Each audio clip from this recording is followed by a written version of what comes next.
mengungkap senjata rahasia Indonesia untuk menghadapi krisis dolar. Ketika nilai tukar rupiah terhadap dolar Amerika Serikat mulai melemah, banyak masyarakat Indonesia langsung panik. Wajar saja, dolar adalah mata uang dunia. Semua transaksi internasional, utang luar negeri, hingga harga komoditas seperti minyak dan gandum sangat dipengaruhi oleh fluktuasi dolar. Tapi, tahukah kamu?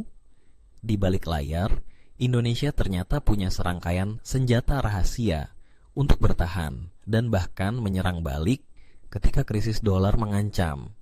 Mari kita kupas tuntas satu persatu.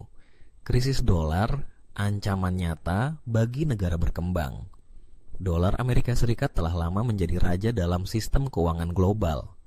Ketika dolar menguat, dampaknya bisa sangat serius, terutama bagi negara-negara berkembang seperti Indonesia. Mengapa? Utang luar negeri. Banyak pinjaman internasional yang diterbitkan dalam mata uang dolar. Saat dolar menguat, utang ini jadi jauh lebih mahal untuk dibayar dalam rupiah. Ini bisa memperburuk defisit anggaran negara. Harga barang impor naik.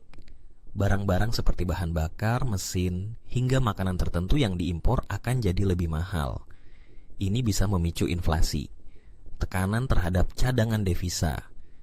Pemerintah dan Bank Indonesia harus menggunakan cadangan dolar mereka untuk menjaga stabilitas mata uang, yang jika terlalu sering dilakukan bisa melemahkan pertahanan ekonomi nasional. Lalu, apa yang dilakukan Indonesia untuk melawan ancaman ini? Cadangan devisa. Tameng pertama Indonesia. Senjata utama Indonesia dalam menghadapi gejolak dolar adalah cadangan devisa.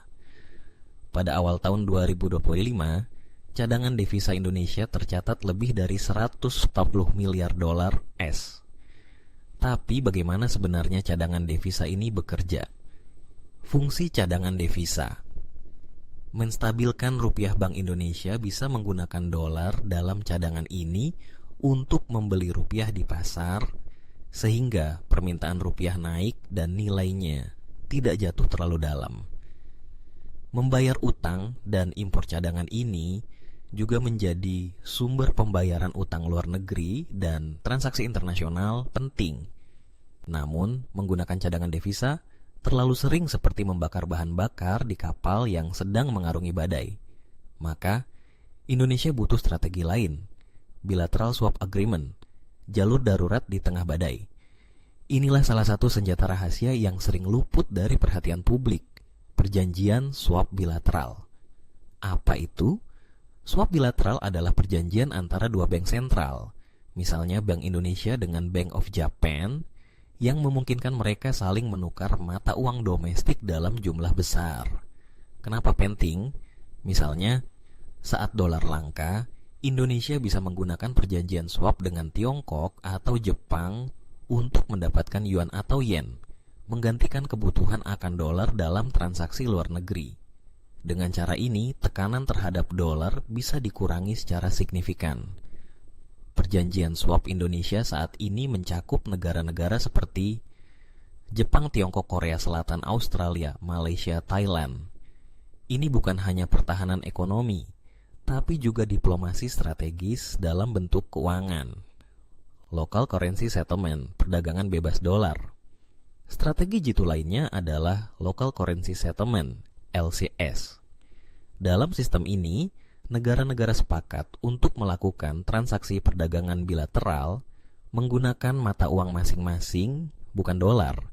Contoh, jika Indonesia mengimpor barang dari Malaysia, maka pembayaran bisa dilakukan dalam rupiah dan ringgit, bukan dolar. Negara mitra LCS Indonesia, Jepang, Malaysia, Thailand, Tiongkok. Manfaat LCS sangat besar, mengurangi ketergantungan terhadap dolar, mengurangi biaya konversi mata uang, mengurangi tekanan terhadap neraca perdagangan. Strategi ini adalah bentuk de-dolarisasi secara damai dan efisien. Domestic Non-Deliverable Forward, DNDF, jurus ninja dari Bank Indonesia. Bank Indonesia juga memiliki instrumen canggih yang tidak banyak diketahui publik, DNDF. Apa itu DNDF? Ini adalah kontrak keuangan antara Bank Indonesia dengan pelaku pasar falas, yang memungkinkan mereka mengunci nilai tukar rupiah terhadap dolar untuk jangka waktu tertentu. Manfaat: memberikan kepastian nilai tukar bagi pelaku pasar, mengurangi spekulasi, menenangkan pasar saat volatilitas tinggi. Bayangkan ini seperti sabuk pengaman di mobil. Tidak terlihat, tapi sangat krusial saat terjadi benturan emas dan diversifikasi cadangan. Dalam kondisi global yang penuh ketidakpastian, Bank Indonesia juga mulai mengalokasikan sebagian cadangan devisa dalam bentuk emas. Kenapa emas? Emas dianggap sebagai safe haven saat krisis.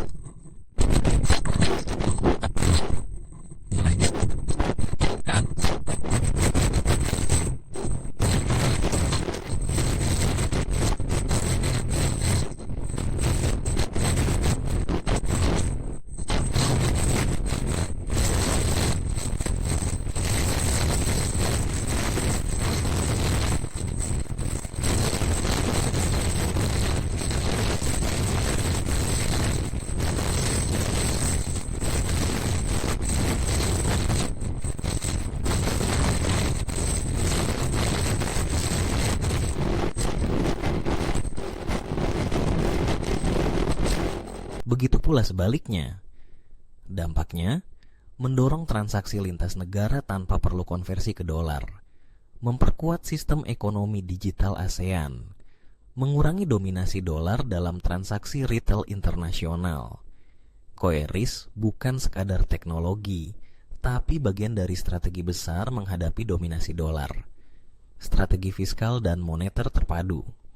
Tak cukup hanya dengan alat-alat teknis, Indonesia juga memperkuat sinergi antara kebijakan fiskal dan moneter. Contoh, kebijakan subsidi energi untuk menekan inflasi saat harga minyak dunia naik, insentif ekspor untuk meningkatkan pemasukan dolar, pengetatan suku bunga untuk menjaga daya tarik rupiah. Kombinasi kebijakan ini menjaga stabilitas ekonomi dalam negeri sekaligus menahan dampak krisis eksternal. Diplomasi keuangan dan regionalisasi. Indonesia juga aktif dalam forum internasional seperti G20, ASEAN Plus 3, dan IMF, mendorong agenda penguatan cadangan regional melalui Chiang Mai Initiative Multilateralization, CMIM. Peran Asia dalam reformasi sistem keuangan global, diversifikasi mata uang cadangan dunia. Melalui pendekatan diplomatik ini, Indonesia bukan hanya bertahan, tapi juga ikut membentuk ulang lanskap keuangan dunia yang lebih seimbang dan inklusif. Peran masyarakat dan edukasi keuangan. Semua strategi ini tak akan berarti tanpa dukungan masyarakat. Oleh karena itu, edukasi finansial menjadi bagian penting dari strategi nasional. Literasi investasi, manajemen risiko falas untuk eksportir dan importir. Promosi penggunaan mata uang lokal dalam bisnis masyarakat yang cerdas secara finansial adalah pertahanan terbaik dari dalam negeri. Bukan cuma bertahan, tapi bangkit. Krisis dolar adalah ancaman yang nyata, tapi bukan akhir dari segalanya. Indonesia telah membuktikan bahwa dengan strategi yang tepat, kita bukan hanya bisa bertahan, tapi juga bangkit dan mandiri. Dari cadangan devisa hingga swap mata uang, dari emas hingga QRIS, dari diplomasi hingga edukasi, Indonesia tengah membangun benteng pertahanan keuangan modern. Kini, saat dunia dilanda ketidakpastian, kita tidak lagi hanya bergantung pada belas kasih dolar. Kita punya senjata, kita punya strategi, dan yang paling penting, kita punya tekad untuk menjadi pemain, bukan korban, dalam panggung ekonomi global. Kalau kamu tertarik menjelajahi lebih dalam tentang bagaimana Indonesia memainkan peran penting di era krisis global, atau ingin tahu bagaimana kamu sebagai individu bisa mempersiapkan diri menghadapi ancaman ekonomi, jangan lupa untuk subscribe channel ini dan aktifkan lonceng notifikasimu. Karena kita akan bongkar lebih banyak rahasia finansial yang bisa bikin kamu makin siap menghadapi dunia yang tak pasti.